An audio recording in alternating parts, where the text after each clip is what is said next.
Ele nasceu e permaneceu escravo durante toda a sua juventude. Ao conquistar a liberdade, se tornou agricultor, mas aos 40 anos, sua vida mudou radicalmente, quando foi nomeado U.S. Marshal. Você é um homem da lei ou um fora da lei?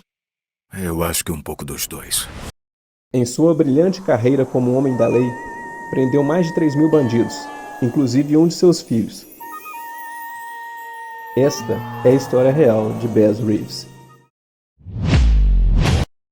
Bass Reeves cresceu nos condados de Lamar e Grayson, Texas. Ele era propriedade do coronel George Reeves.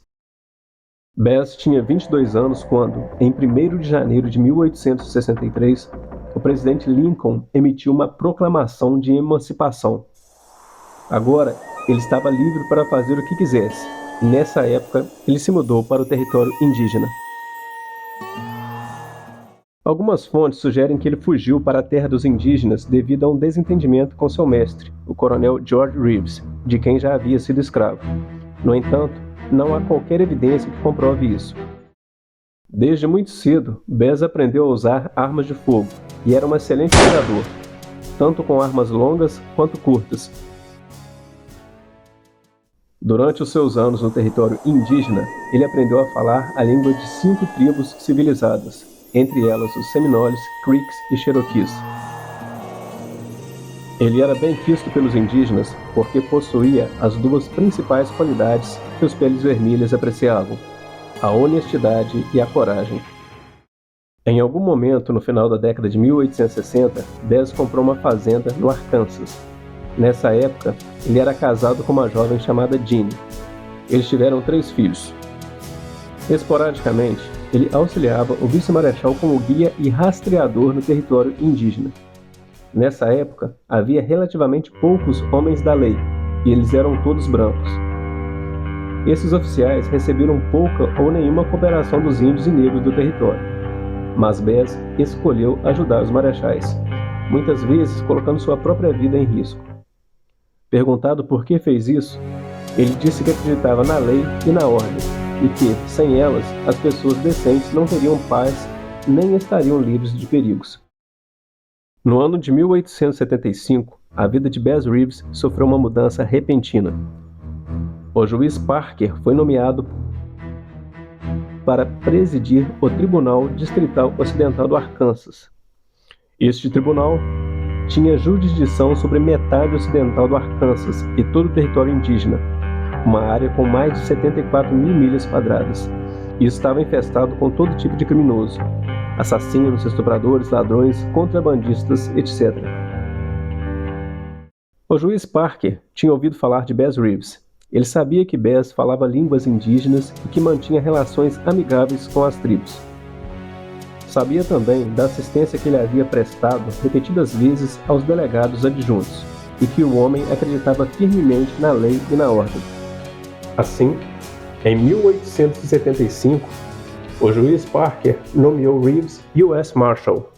Você está apto para isso? Eu não estaria aqui com a roupa de domingo se não estivesse. Do início de sua carreira até 1889, ele trabalhou no Fort Smith. Houve momentos em que Bass viajava para o território indígena com apenas um parceiro e, em muitas ocasiões, viajava sozinho. Os foras da lei quase sempre se escondiam nos territórios indígenas e possuíam armas superiores às dos peles vermelhas. Lá, esses bandidos oprimiam e intimidavam os índios. Bass tinha muitos amigos entre as diversas tribos, e este foi um fator chave para o seu sucesso. Eu jurei proteger a todos. E não vou desistir disso. O velho homem da lei tinha modos peculiares. Um deles era a maneira como tratava seus prisioneiros. Às vezes, ele reunia vários presos e, andando de um lado para o outro, diante deles, pregava o evangelho. Bass era diácono na igreja a qual pertencia, em Van Buren, no Arkansas. Em 1896, a esposa de Bass, Jeannie, morreu aos 46 anos de idade. Nessa época, Bass tinha 11 filhos. Pouco tempo depois da virada do século, enquanto trabalhava em Muskogee, Bess soube que seu filho, Benjamin, era procurado por assassinato. Benjamin e sua esposa discutiram por causa da infidelidade dela. Num acesso de raiva, ele atirou contra a mulher, causando um ferimento mortal. Em seguida, Benjamin fugiu para o território indígena. O Marechal Lew Bennett decidiu entregar o mandado a outro U.S. Marshal, mas o velho Bess foi inflexível. Ele disse a Bennett que era sua função levar seu filho à justiça. Relutante, Bennett deu o mandado a Bess.